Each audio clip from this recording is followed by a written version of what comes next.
Hello மக்களே, welcome to Mangees kitchen. இன்றைக்கி summer special ஜிலு ஜிலு கூல் எபிசோடில் சவுத் ஸ்டைல் மசாலா மோர், watermelon mojito and Kerala style kulukki sarbath எப்படி பண்ணுறது பார்க்க போகிறோம். இந்த வீடியோ பிடிச்சின்னா லைக் பண்ணுங்கள், ஷேர் பண்ணுங்கள், மறக்காமல் மங்கீஸ் கிச்சன் சேனலை சப்ஸ்கிரைப் பண்ணுங்கள். வாங்க இதுக்கு என்னென்ன பொருட்கள் தேவைன்னு பார்க்கலாம். அரை துண்டு இஞ்சி, அந்த பச்சை மிளகா, கொஞ்சம் கருவேப்பிலை போட்டு நல்லா இந்த மாதிரி ரஃப்பாக நல்லா இடிச்சுக்கோங்க. இந்த பதம் இருந்தால் போதும். 2 ஸ்பூன் தயிர் எடுத்துக்கோங்க. அதுக்கு தேவையான உப்பை ஆட் பண்ணிக்கோங்க. இப்போது அந்த மசாலா இருக்கு இல்லையா, நம்ம அரைச்ச மசாலா, அதை எடுத்து இதோட சேர்த்துக்கோங்க.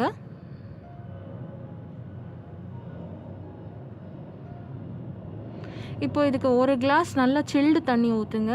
அதாவது 1 கிளாஸ் நீங்கள் மோர் பண்ணணுன்னா இந்த மசாலா மோர் 2 டேபிள் ஸ்பூன் தயிர் ஊற்றணும். இந்த மாதிரி நல்லா கடைஞ்சிக்கோங்க. அப்படி இல்லைனா நீங்கள் நல்லா பிளெண்டரில் போட்டு நல்லா பிளெண்ட் பண்ணி இந்த மாதிரி வடிகட்டிடுங்க. அவ்வளோதாங்க, நம்மள சூப்பரான அசத்தலான ஜிலு ஜிலு நீர் more or masala more, south style masala more ready ஆகிடுச்சு. இது நல்லா ஒரு கிளாஸில் ஊற்றி சர்வ் பண்ணுறதுக்கு முன்னால் நல்லா ஐஸ் க்யூப்ஸ் அண்ட் கொஞ்சம் கொத்தமல்லி தழை அதில் போட்டு நீங்கள் சர்வ் பண்ணுங்கள். அருமையாக இருக்கும். உடம்புக்கும் நல்லா குளிர்ச்சி கொடுக்கும். இந்த வெயில் காலத்தில் கண்டிப்பாக இதை ட்ரை பண்ணுங்கள். நம்மளோட பாரம்பரியமான ஒரு சூப்பரான ஒரு ட்ரிங்க் இது. நீங்கள் ட்ரை பண்ணி பாருங்கள்.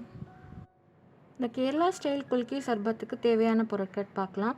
இது ரொம்ப ஃபேமஸான ட்ரிங்க்குங்க. உடம்புக்கு நல்லா குளிர்ச்சி கொடுக்கும். ஒரு கிண்ணத்தில் நல்லா ஒரு டம்ளர் ஐஸ் வாட்டர் ஆட் பண்ணிக்கோங்க. தேவையான அளவு சர்க்கரை 2-3 டேபிள் ஸ்பூனும் ஆட் பண்ணிக்கோங்க. இப்போ நல்லா அந்த சர்க்கரையை நல்லா கரைச்சிக்கோங்க. இந்த மாதிரி இப்போ ஒரு பச்சை மிளகாய் எடுத்து நடுவில் அது நீல வாக்கில் கட் பண்ணி அது போட்டுடுங்க. அதோட கொஞ்சம் சப்ஜா விதைகள், தேவையான அளவு உப்பு போட்டுட்டு இப்போ அந்த எலுமிச்சம்பழம் இருக்கு இல்லையா, ஒரு துண்டு அதில் போட்டுட்டு பேலன்ஸ் எலுமிச்சம்பழம் ஜூஸ் அதில் புழிஞ்சிடுங்க. ஒரு கிளாஸில் இந்த மாதிரி ஊற்றிட்டு நல்லா ஷேக் பண்ணுங்கள். உங்களால் அந்த மாதிரி இதை ஷேக் பண்ண முடியலன்னா டைரெக்டாக ஒரு மூடி ஜாரில் போட்டு அதை நல்லா டைட்டாக லாக் பண்ணி நீங்கள் அதை ஷேக் பண்ணிடலாங்க. அவ்வளோதாங்க, நம்மளோட அருமையான குல்கி சர்பத் கேரளா ஸ்டைல் ரெடி ஆகிடுச்சு. இது சர்வ் பண்ணுறதுக்கு முன்னால் ஒரு 2-3 ஐஸ் க்யூப்ஸ் போட்டு உடனடியாக சர்வ் பண்ணிவிடுங்க.